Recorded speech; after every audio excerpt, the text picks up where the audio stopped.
Something sacred begins to unfold when a life quietly approaches its final season. It rarely announces itself in obvious ways. You won't always recognize it with natural sight, but if your heart is attentive, you can feel it. It's as if the atmosphere subtly shifts, the rush slows, the constant striving, the endless proving, the pressure to perform all start losing their grip. What once felt urgent grows strangely quiet. In that space, a holy calm settles in, gentle yet unmistakable. This is not ordinary rest.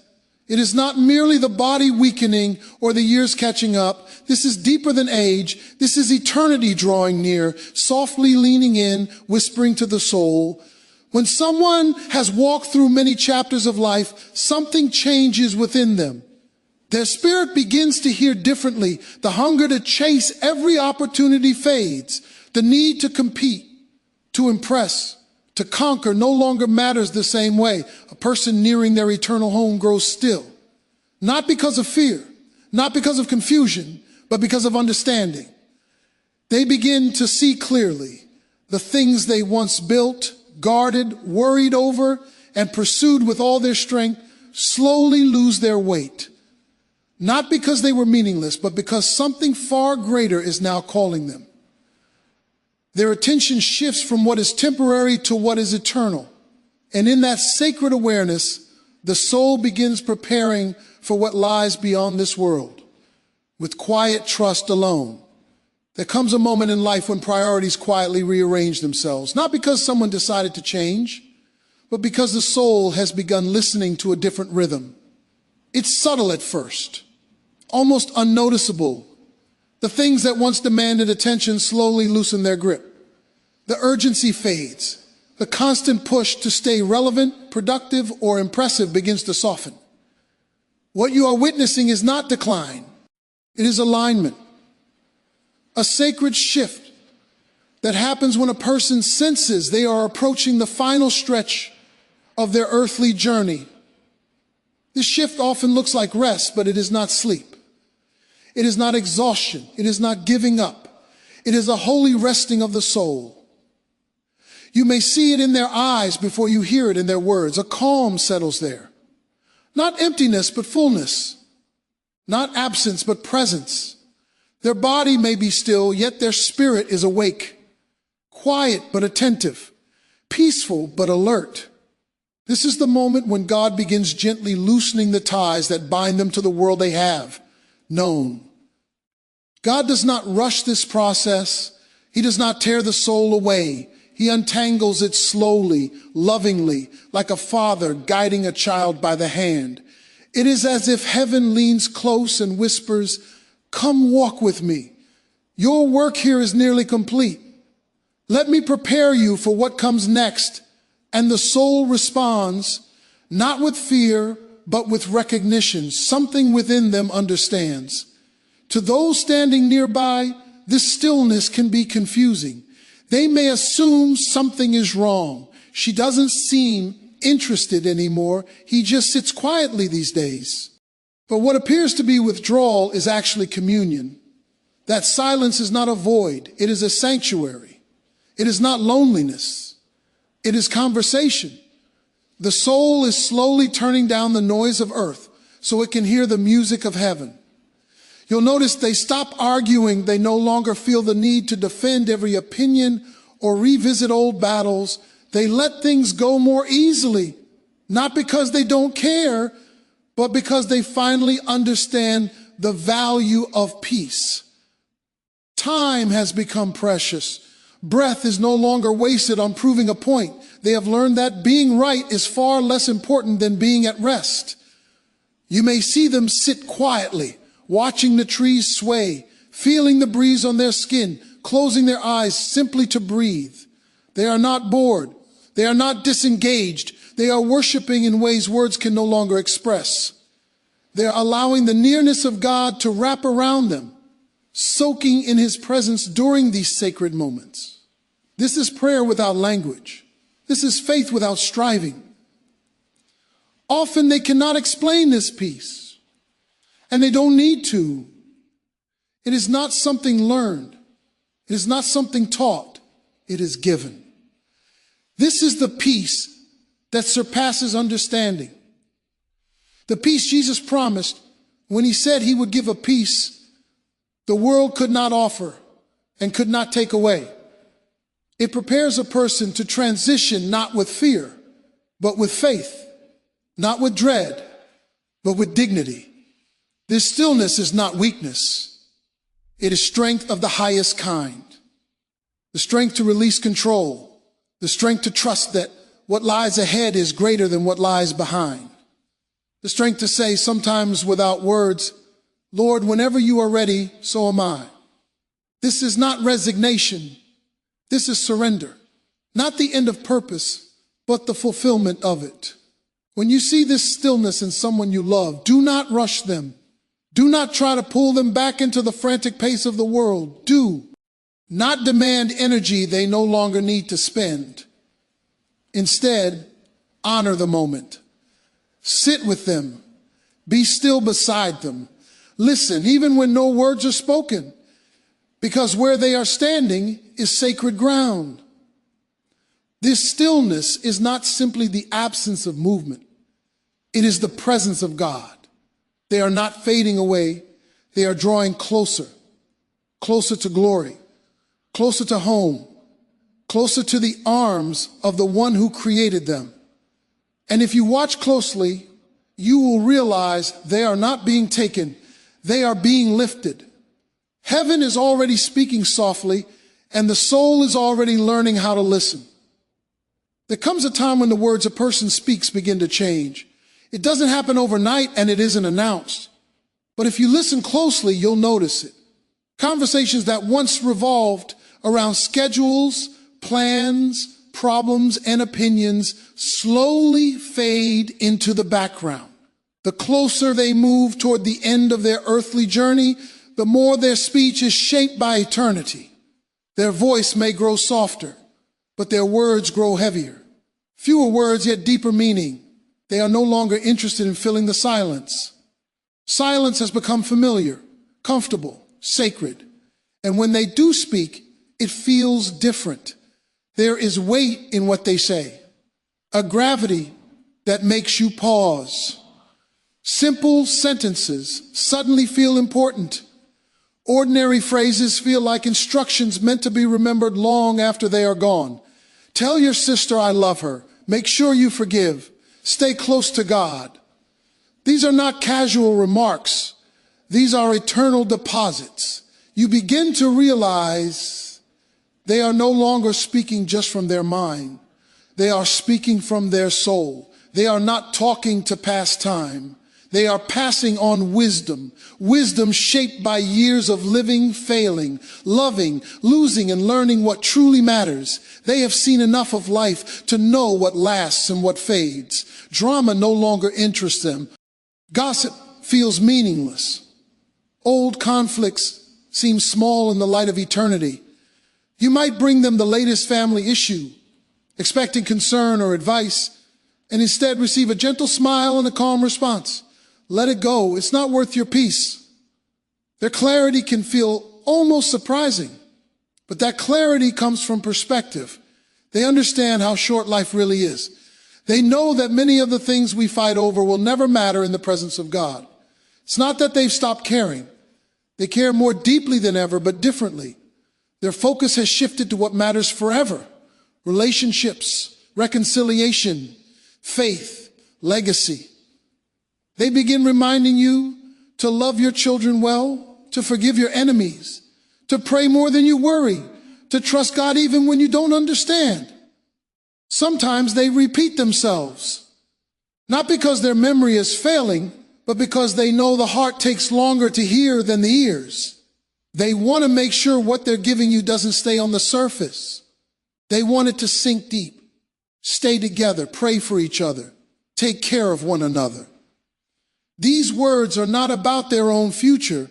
They are about yours. Their soul is preparing for what comes next, but it is also preparing you for life after they are gone.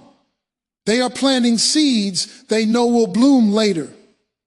You may notice they talk about God more often, but not in long sermons or religious language. Their faith has matured beyond performance. They don't need to impress anyone with theology. They don't argue doctrine. They speak of God the way someone speaks of a lifelong companion. The Lord has been good to me. I'm ready whenever He is. Their faith isn't loud. It's settled. They may speak less overall, but when they do speak, there is power in it. They might sit quietly for a long time, then suddenly look at you and say, "You're going to be all right." And somehow, everything inside you steadies. That's because they are no longer speaking to your circumstances. They are speaking to your destiny. They've reached a place where words are not wasted. Every phrase carries the weight of years. They understand time is short, and they want to speak life while they still can. Some of the most sacred conversations you will ever experience happen in these moments. Moments shared with someone who knows their time is near and chooses to use their remaining words wisely. They are no longer listening to the noise of the world. They are listening to another voice now, a heavenly voice. And what they say is shaped by what they are hearing. Don't dismiss it.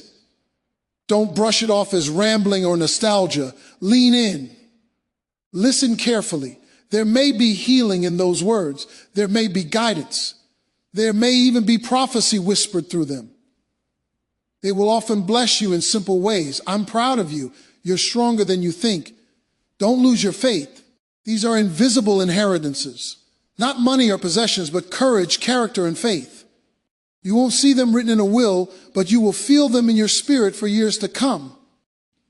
And even when their voice grows weak, pay attention to the moments when they gather enough strength to speak. Those words are sacred. That is not just conversation. That is the soul releasing its final treasures. Because when a person is standing at the edge of eternity, they no longer speak from this world. They speak from the threshold of heaven. And when they speak, eternity listens. There comes a season when a person begins to pull away, not because of sadness, not because of bitterness, but because their soul is aligning with something greater. It happens quietly, slowly, almost tenderly. The world that once demanded their full attention begins to loosen its hold. Their calendar clears, their appetite for entertainment fades. The constant pull of distractions no longer feels important. And while those around them may wonder what is happening, something sacred is taking place beneath the surface. This withdrawal is often misunderstood. People assume something is wrong. They worry the person is depressed, disconnected, or losing interest in life. But what looks like detachment is actually preparation. The soul is beginning to lean toward eternity. Not because life has lost its value, but because heaven has begun to feel closer.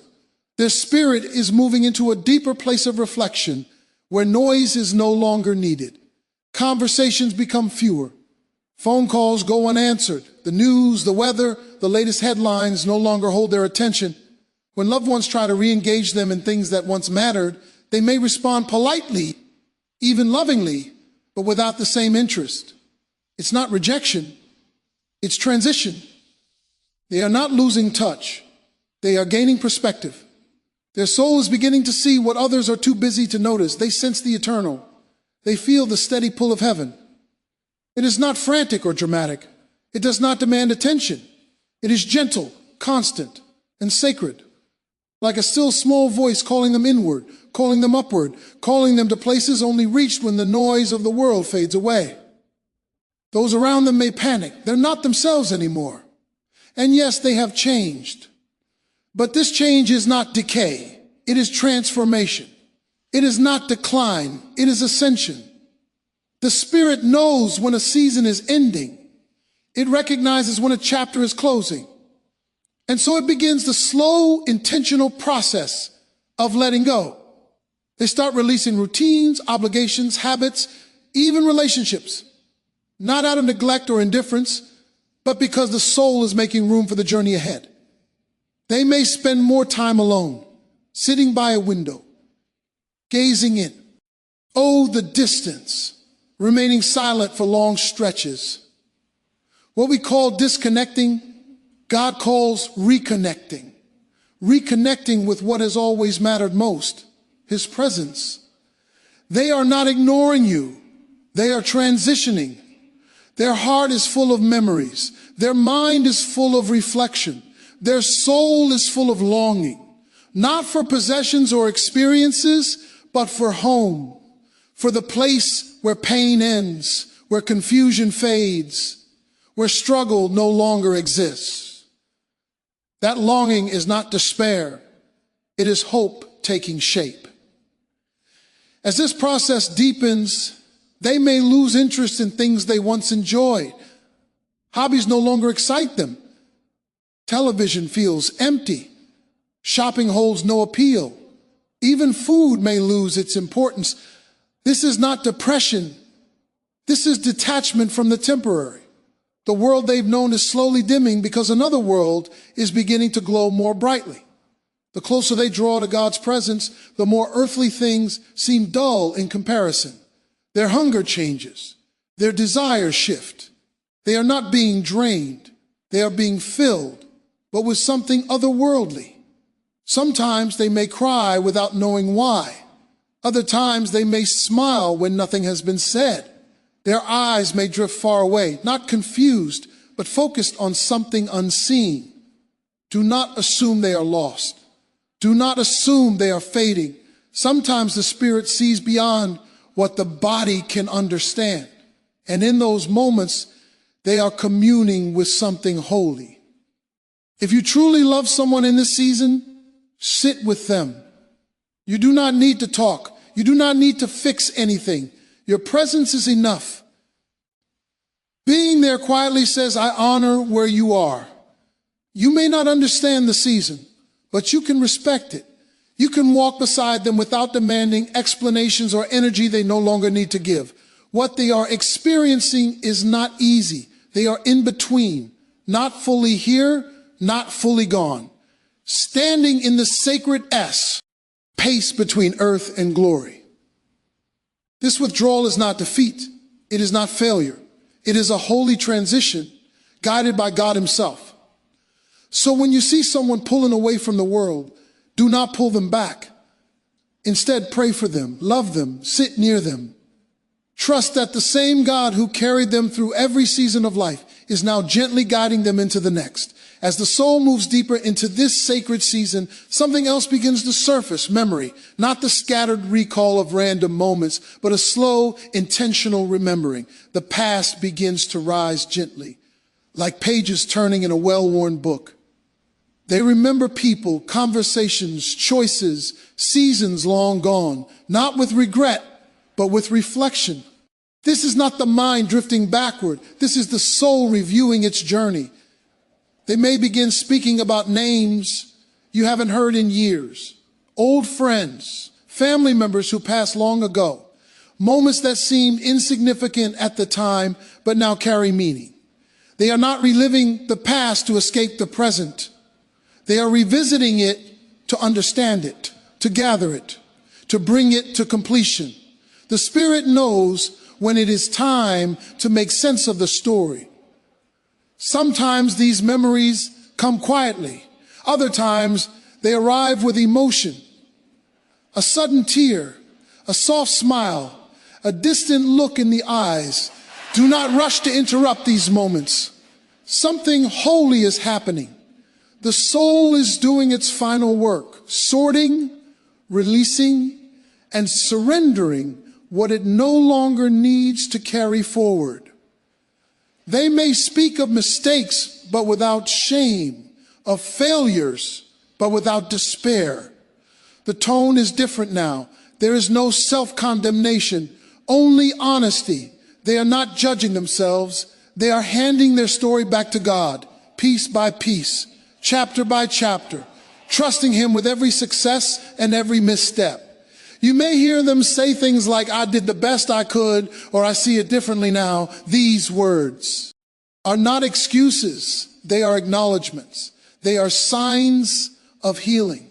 The Spirit is learning to look at life with gentler eyes, to recognize that even the painful seasons were shaping something meaningful. They begin to see God's hand in places they once thought were empty. in delays that felt like abandonment, in detours that felt like loss, in silence that once felt unbearable. Now those moments are reframed, not as wasted time, but as divine preparation. Even the pain had purpose. Even the waiting had meaning. With this realization comes a deeper peace, the kind that settles in the chest and allows a person to exhale fully, the kind that loosens long-held tension. They are no longer fighting their past. They are making peace with it, accepting it, releasing it, trusting that God's grace is sufficient to cover the entire story. This remembering often leads to reconciliation. They may feel a gentle nudge to reach out, to say something that was left unsaid, to heal a wound that lingered too long. You might hear words you never expected to hear. I'm sorry, please forgive me. I wish I had done that differently. These words are not spoken to reopen wounds. They are spoken to close them. They are no longer interested in winning arguments or defending their pride. Ego has lost its power. What matters now is peace, and there is a difference between being right and being free. They are choosing freedom, choosing healing, choosing to lay down the weight of old burdens they were never meant to carry into eternity. Sometimes they will speak of people they hurt, other times of people who hurt them. But the tone is not bitter. It is soft, curious, compassionate. It's as if they are finally able to see others through the lens of grace, understanding that everyone was doing the best they could with what they had at the time. This process is not rushed. God allows the soul to move at its own pace, to revisit what needs healing, to release what needs surrender, to rest where rest is needed. Nothing is wasted. Every memory serves a purpose. Every reflection leads toward freedom. As this work continues, you may notice a lightness in them, a softness. The tension that once lived in their shoulders, their jaw, their voice begins to ease. Peace is taking root, not because life was perfect, but because grace has been embraced. This is sacred ground. This remembering is not backward movement. It is forward preparation. The soul is clearing space, making room, letting go of what belongs to earth so it can step freely into what belongs to eternity. As this sacred journey continues, the soul reaches one of its most important moments. After remembering, after releasing, after laying down the weight of the past, the heart turns fully toward peace, not surface peace, not temporary calm, but deep, settled peace. The kind that touches the spirit and quiets everything within. This is where the work becomes holy and personal. This is where the soul prepares itself to stand before God. You can see it in their eyes. There is no panic there, no restlessness, no fear chasing their thoughts. Instead, there is a gentleness, a steady calm. They are not running from anything anymore. They are turning inward and upward at the same time. Grace has replaced striving. Acceptance has replaced regret. They are learning how to rest in what God has already done. At this stage, they are no longer trying to fix the past. They understand it cannot be changed. Instead, they want to make peace with it. Peace with the life they lived. Peace with the choices they made. Peace with the seasons they didn't understand at the time. This is not denial. This is surrender. They are placing their story in God's hands and trusting Him with the ending. You may hear them speak differently about their L. Life now, not with pride, not with shame, but with honesty. They acknowledge their broken moments without being defined by them. They recognize their mistakes without being crushed by them. They begin to believe deeply and sincerely that God's grace is greater than every failure, that nothing in their story was wasted. This peace grows stronger as they turn their attention toward God. Even the strongest believer reaches a moment where faith must move beyond belief and become release. This is where trust deepens, where the heart says, Lord, I have done what I could. Now I place the rest in your hands. This is not giving up. This is giving over. Their prayers begin to change. They no longer ask for more time or more opportunity. They don't bargain. They don't plead. Their prayers become quieter, simpler, more focused. They pray for mercy, for peace, for their loved ones to be okay. Their concern shifts away from themselves and toward those they will one day leave behind. They pray for their children, for their family, for those they love to remain strong in faith. They ask God to carry what they can no longer hold. They are not asking to stay longer. They are asking for grace to finish well. That prayer carries more faith than any request for more days ever could. This is how you know peace has come. When fear loosens its grip, when anxiety no longer dominates the heart, when the future is no longer something to control, but something to trust. They have placed both feet into the river and are ready to cross whenever God calls them. This kind of peace cannot be forced. It cannot be rushed. It cannot be manufactured. It is a gift, a sacred gift given by God to a soul that has been made whole through surrender. It is the peace the world cannot give and cannot take away. When you see this peace on someone's face, you are witnessing something rare. They have already tasted a glimpse of heaven. They are no longer weighed down by uncertainty. They are resting in assurance. They know who they belong to. They know where they are going. As this peace settles in, something else begins to shift. Their language, the way they speak about life and about what lies ahead begins to change.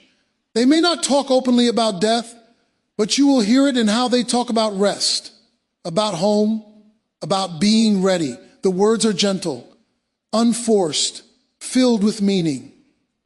They may say things like, "I'm tired," or "I just want to rest."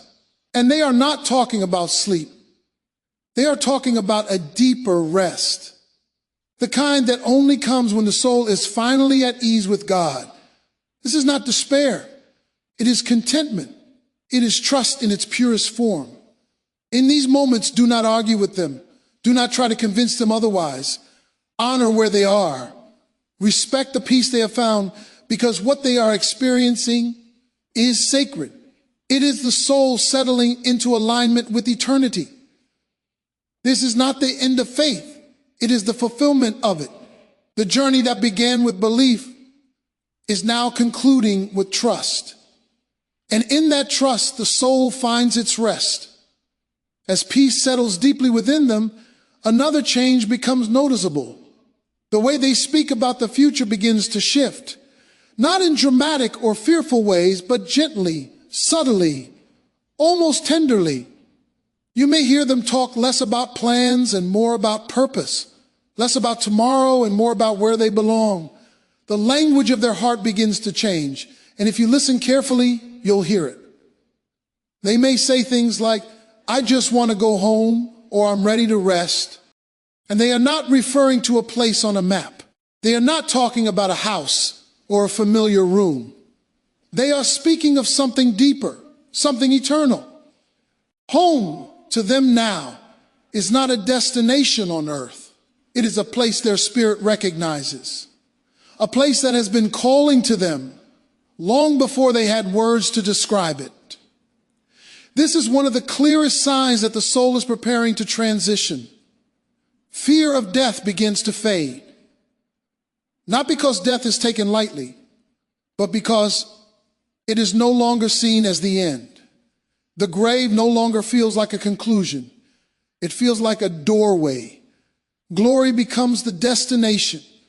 Eternity becomes familiar. And so they speak of home, not with dread, but with longing. Like a traveler who has been away too long. Like a child who knows they are about to be reunited with someone they love.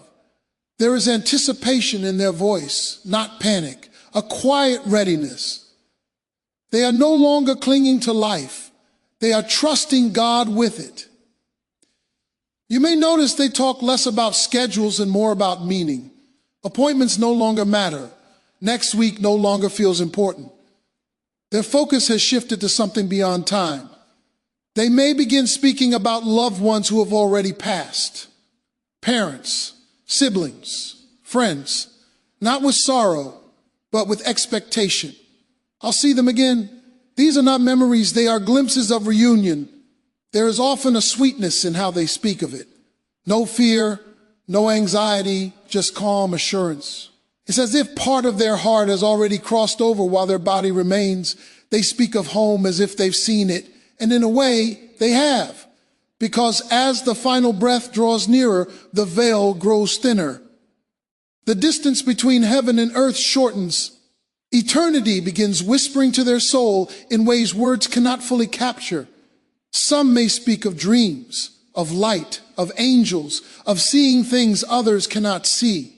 And while we, bound by faith, natural, may try to explain it away, the Spirit understands. They are not confused. They are being comforted. God knows how to prepare his children for the journey home. He does not leave them alone. He does not allow fear to dominate the final moments. Instead, he draws near. He reassures. He reminds them of where they are going and who is waiting. You will also notice how they stop clinging. Control loosens. The need to manage everything fades. They are no longer fighting to stay. They are resting in readiness. They still love deeply. They still care. But there is release in their tone, peace in their posture. They trust that the same God who carried them through life will carry their loved ones when they are gone. This is what faith looks like at the end. Not the absence of sorrow, but the presence of trust. Even in the way they say goodbye, you can hear it. Often it doesn't sound like a farewell. It sounds like a blessing. Take care of each other. Stay strong. I'll see you again. These are not empty words. They are faith-filled declarations. They know where home is. They know who is waiting there. And because of that, death is no longer a wall. It is a door. And home is just on the other side.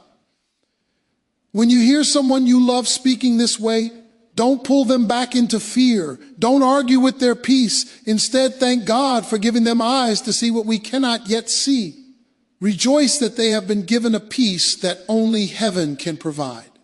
Because when a person begins speaking of home, it means their spirit has already started walking. In the final stretch of life, there is a holy mystery that surrounds the soul, a sacred in-between space where the line between heaven and earth begins to blur. In this season, something extraordinary happens, something that words struggle to contain. The elderly, as they draw closer to the end, often begin to show signs that their spirit is already reaching into eternity. You may notice it in subtle ways, a softness in their gaze, a calm in their voice, a stillness in their presence that feels different from before. It's as though they have seen something beyond this life, and for a brief moment, they carry it with them. These moments don't arrive with noise or spectacle. They come quietly, gently. Often when the room is still and no one is expecting it, they may suddenly look upward and say something that stops everyone around them. Do you see that light? Or softly whisper, he's here. Others may glance around in confusion, unsure of what they mean, but the one speaking is not confused. They are seeing something real, just not with physical eyes.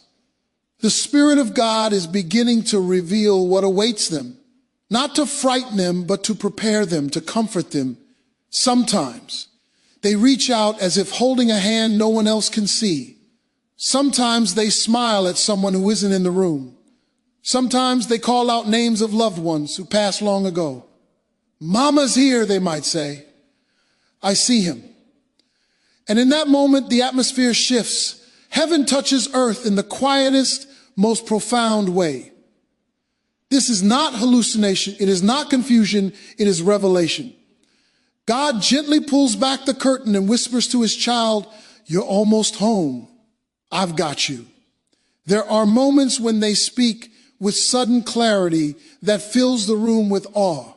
Someone who has barely spoken in days may suddenly pray with conviction, quote scripture, or sing a hymn they haven't sung in years. That is not coincidence. That is the Spirit rising one final time to testify. Sometimes it lasts only a moment, but that moment carries eternity. Other times, their face seems to glow, their features soften, their expression becomes peaceful beyond explanation. They are not merely resting, they are being comforted from beyond this woe. God knows how to minister to the soul when human strength has run out. When you witness this, you are seeing a miracle. You are seeing evidence of what Jesus promised, that he goes to prepare a place. Fear no longer grips them. The fear of dying, of pain, of leaving loved ones behind fades away. In its place is quiet resolve. They may still love this world, but they are no longer bound to it. Their anchor has been lifted. Their sails are catching the wind of heaven. In the final hours, some speak as if they are already there. There's music. I see the light. They say these things with wonder, not confusion. For a brief moment, they seem to walk in two places at once, still breathing here, yet already rejoicing there. You may not understand it with your mind, but your spirit will feel the weight of it. The room itself may feel different, holy, reverent, as if you've stepped onto sacred ground, because you have. When eternity draws near, the ordinary becomes holy. A hospital room, a bedroom, a quiet chair becomes a gateway where God surrounds a soul that is about to be welcomed home. These moments are gifts. They remind us that death is not the end, that this life is only the beginning of something far more glorious. While the body may be weakening, the spirit is rising. And as that spirit reaches for its creator, we are given a glimpse, just a glimpse of eternity. And in that sacred stillness, you realize the truth. They are not leaving, they are arriving, not fading, but being received. And when you see it, you will know God is near. These final moments are sacred gifts, quietly revealing that death is not an ending, but a doorway. They remind us that life does not dissolve into silence, it rises into glory. Even as the body weakens, the spirit is strengthened, lifted by unseen hands. In these holy transitions, God draws near, comforting, assuring, and welcoming his child home. What we witness is not loss, but transformation, not fading, but fulfillment. And when the soul finally reaches for the one who created it, heaven responds with peace. If you watch closely, you will understand. God is present in this sacred moment.